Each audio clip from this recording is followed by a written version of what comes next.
A tradição faz parte da maneira como você lê a Bíblia. Tradição é inevitável. Não existe pessoa que leia a Bíblia de maneira totalmente nua. Sempre lemos as Escrituras Sagradas, sempre lemos a Bíblia a partir de uma tradição. É claro que essas tradições não prendem a nossa consciência, o nosso pensamento, de maneira muito rígida, porque mesmo dentro de uma tradição existem pessoas que discordam. Mas é inevitável que em algum momento nós sejamos guiados pela tradição. Mesmo a maneira como nós usamos a Bíblia é uma maneira que vem da tradição, ainda que a gente discorde sobre o seu sentido. Mas o fato de que nós temos uma Bíblia, de que ela é a palavra de Deus, é parte de uma tradição. E eu quero te ajudar hoje a entender o que a própria Bíblia, o que a própria Escritura Sagrada ensina sobre tradição. Só te peço uma coisa. Eu peço que você curta esse vídeo. Se você ainda não se inscreveu, se inscreva nesse canal. Esse pedido tem um propósito. Se você curtir esse vídeo, se você seguir esse canal, isso vai me ajudar a alcançar mais pessoas com o conteúdo que eu compartilho aqui. Então, em primeiro lugar, a gente tem que entender o que significa tradição. Uma maneira de definir a palavra tradição seria como esse repertório de fé, costumes e símbolos passados adiante de uma geração a outra. Ou seja, passados à frente. Tradição tem a ver com entregar, com passar adiante. E nós estamos falando de uma tradição que não seja necessariamente escrita. Ela pode ser escrita num dado momento. Você pode escrever aquilo que foi passado adiante. Mas ela não está presa a uma forma escrita de maneira necessária. Então, existem textos nas Escrituras Sagradas, textos na Bíblia, que muitas vezes são usados para falar contra a noção de tradição. Algumas pessoas usam certos textos para defender uma concepção radical a respeito da Bíblia, como se a Bíblia devesse ser usada sem qualquer tradição, como se nenhuma tradição pudesse ou devesse informar a maneira como nós vemos as Escrituras. Então existem textos como, por exemplo, em Mateus 15, 2, onde se fala sobre a tradição dos anciãos ou tradição dos antigos. Em Marcos 7, 8, a tradição dos homens. E nós vemos que nesses dois evangelhos, em Mateus e em Marcos, existe um choque ali de Jesus com tradições dos fariseus, dos judeus da sua época. Existe um choque ali entre o ensinamento de Jesus e aquilo que essas tradições diziam e faziam. E é importante entender que isso realmente aconteceu. Além disso, em outros textos bíblicos, essa expressão, por exemplo, tradição dos homens é repetida em Colossenses 2,8.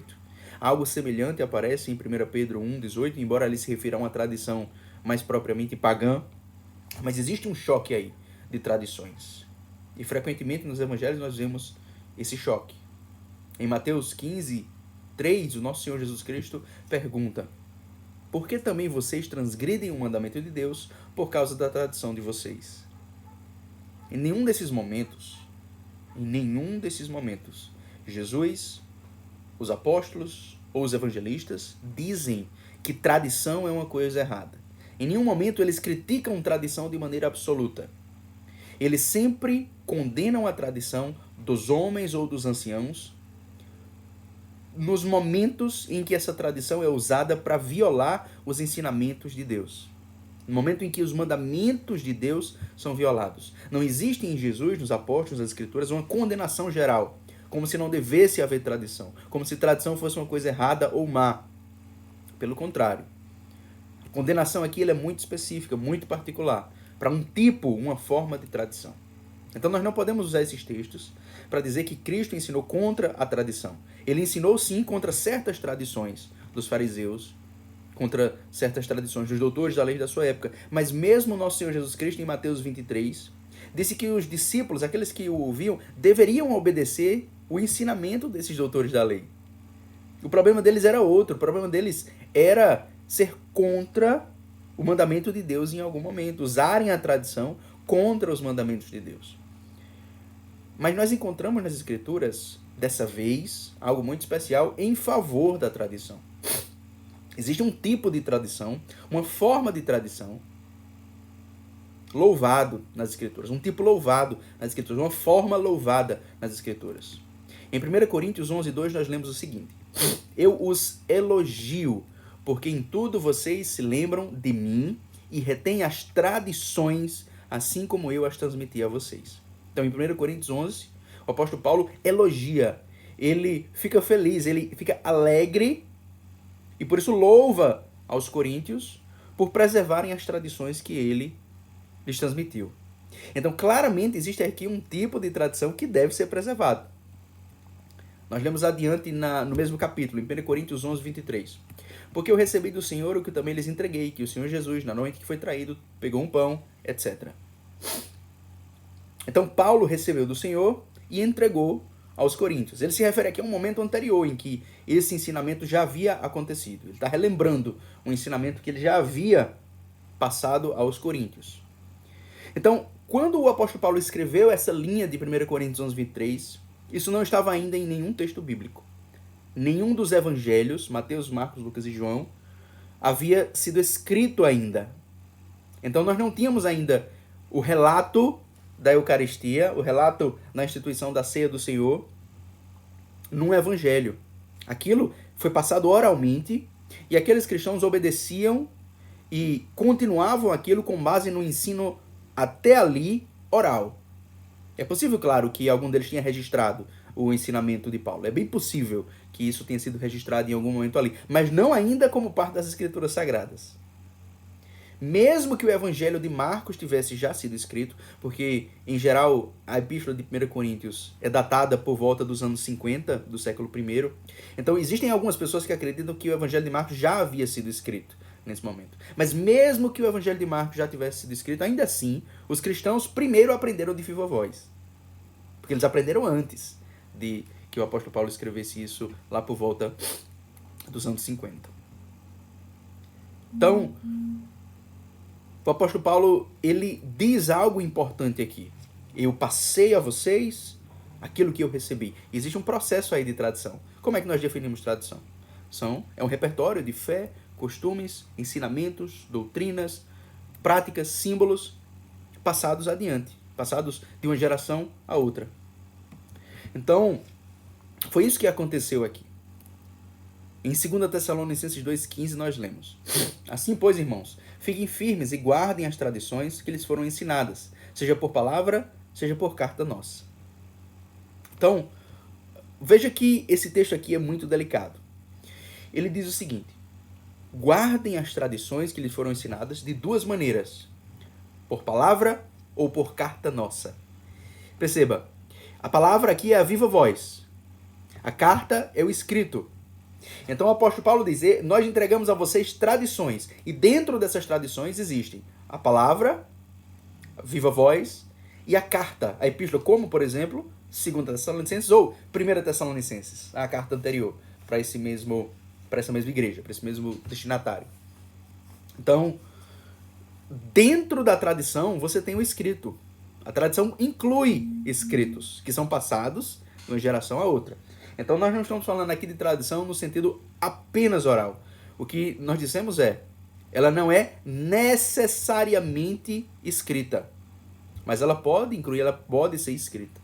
Então, dentro da tradição, nós temos a escritura.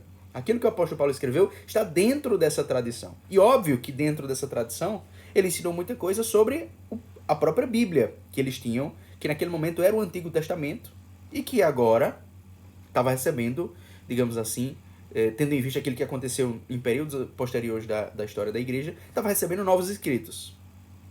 Então, o apóstolo Paulo ensinou primeiro de viva voz, e eles receberam isso. Em 2 Tessalonicenses, na mesma epístola, no capítulo 3, versículo 6, nós lemos: Irmãos, em nome do Senhor Jesus Cristo, ordenamos a vocês que se afastem de todo irmão que vive de forma desordenada e não segundo a tradição que vocês receberam de nós. Ou seja, ele poderia ter dito, se afaste daquele que vive de maneira desordenada e não segundo a Bíblia. Nós podemos dizer isso, né? Se afaste daquele que não vive de acordo com a Bíblia. Mas ele diz, não de acordo com a tradição que vocês receberam de nós. Ou seja, a tradição para o apóstolo Paulo é o critério aqui de comportamento, de vida. Estamos falando de vida aqui. Então, a tradição para o apóstolo Paulo é critério para determinar se uma pessoa está vivendo a fé cristã ou não. Aquela tradição que ele ensinou, não qualquer tradição, mas aquela tradição que ele ensinou. Em 2 Timóteo 2,2 nós lemos: e o que você ouviu de mim na presença de muitas testemunhas, ouviu, ou seja, viva voz, isso mesmo transmita a homens fiéis. Você recebeu, você transmite a homens fiéis, idôneos para instruir outros. Você ouviu de mim, eu passei para você, você repassa e eles vão instruir ainda outros. Tudo isso de viva voz. Então existe um padrão aqui nas Escrituras de que o ensino, ele era em grande parte uma tradição oral, em grande parte. Então a maior parte da Bíblia, a maior parte das Escrituras que nós temos já existia naquele período, que era o Antigo Testamento. Cristo ensinou primeiro oralmente, mas ele citava também as Escrituras, pelo menos é isso que nos dizem os Evangelhos. Cristo citava as Escrituras, explicava as Escrituras. Os apóstolos ensinaram também primeiro oralmente, usando as Escrituras. E no Novo Testamento nós vemos eles reinterpretando as Escrituras do Antigo Testamento. Então aquilo que eles viram e ouviram, usando a expressão de 1 João, capítulo 1, os primeiros versículos, aquilo que eles viram e ouviram em Cristo, eles ensinaram e passaram adiante. A ressurreição, como é que ela foi comunicada primeiro? Óbvio, né? As pessoas que viram comunicaram, disseram que viram Cristo ressuscitado. Então, esse acontecimento permitiu que eles interpretassem as Escrituras de várias maneiras diferentes. Não só isso, mas o evento Cristo, a vinda de Cristo a esse mundo, aquilo que Cristo foi e fez, permitiu que eles interpretassem as Escrituras de uma maneira diferente. Então, eles tinham a Escritura, mas tinham também ensinamentos que Cristo passou a eles oralmente. Talvez algum deles tivesse feito alguma nota, algum deles que pudesse escrever, mas nós não sabemos disso, isso não chegou até nós, né? Então, o que nós temos que Cristo ensinou oralmente e eles preservaram esses ensinamentos de Cristo. Tanto é que os evangelhos que nós temos, eles têm versões diferentes das palavras, dos ditos de Cristo. Tudo isso circulando primeiro oralmente. Então, a Escritura aparece, enquanto Novo Testamento, a Escritura aparece num período posterior. A maior parte da Bíblia já existia. Algumas pessoas dizem, a tradição veio antes da Bíblia. Não é exatamente assim. Mas algo veio antes da completude das Escrituras. Isso nós podemos dizer, né? Então, a tradição cristã, a maior parte dos ensinamentos especificamente, tipicamente cristãos, veio antes da Bíblia ser completada. Então, eles já eram praticados, vividos, ensinados antes da Bíblia ser ensinada. Então, aqueles cristãos, eles não viviam com base apenas na Escritura lida sem a tradição. Eles não viviam assim. Então, essa tradição oral que o apóstolo Paulo trouxe a esses cristãos é a palavra de Deus. Em 2 Tessalonicenses 2,13 ele deixa isso de maneira muito clara. Isso é a palavra de Deus. Essa tradição é a palavra de Deus.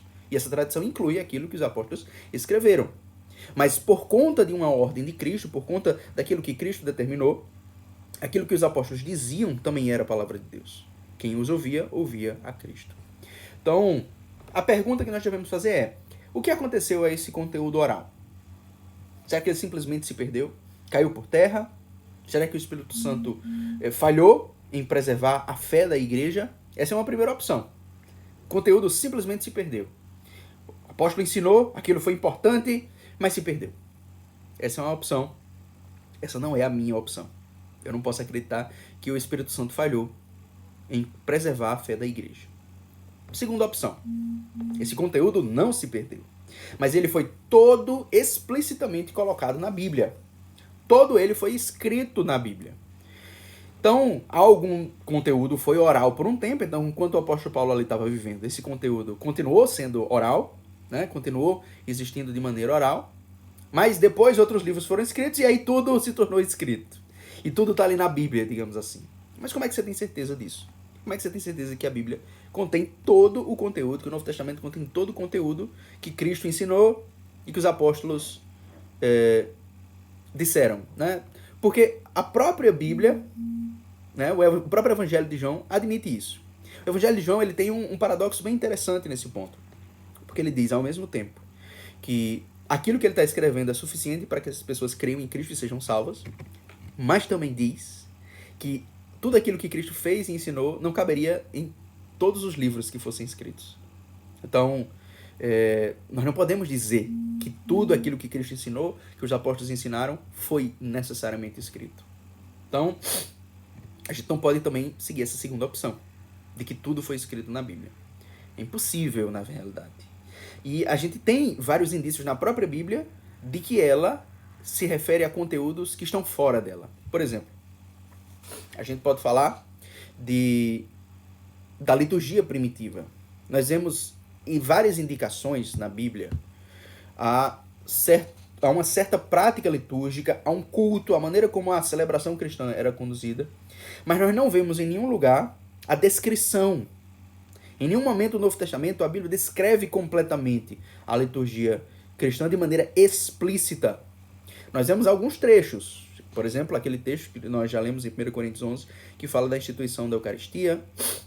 Nós temos trechos, por exemplo, em 1 Coríntios 14, o apóstolo Paulo se remete a uma certa prática litúrgica, em responder o amém diante de certas frases de ações de graças que eram ditas, mas ele não nos diz explicitamente isso.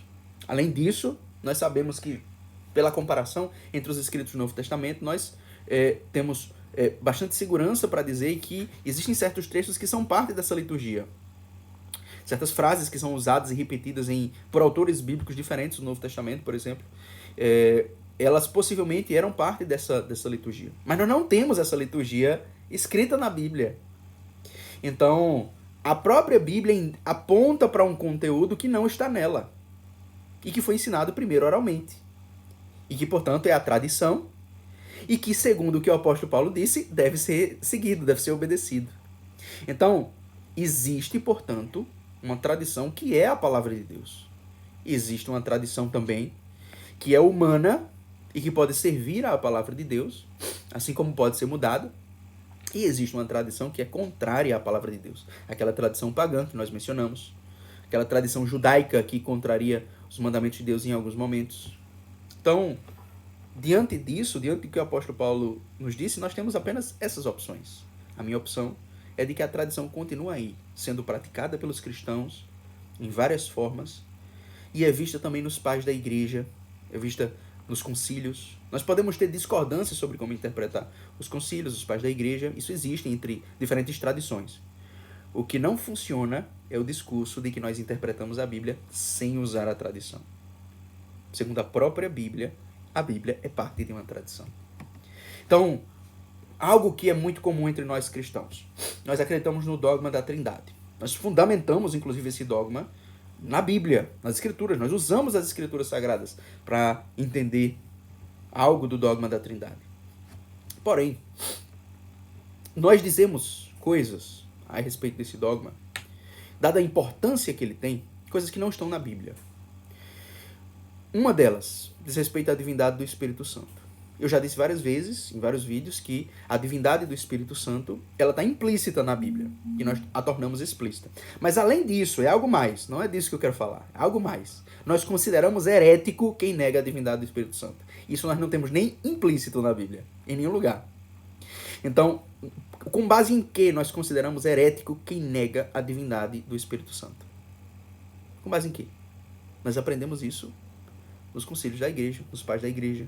Em Niceia e, principalmente, Constantinopla, o concílio que tratou da divindade do Espírito Santo. Então, quando o apóstolo Paulo trata em 2 Coríntios capítulo 3 da relação entre a antiga aliança e a nova, ele faz uma diferença que é muito importante. Ele vê a antiga aliança como escrita em tábuas de pedra. E é uma aliança passageira.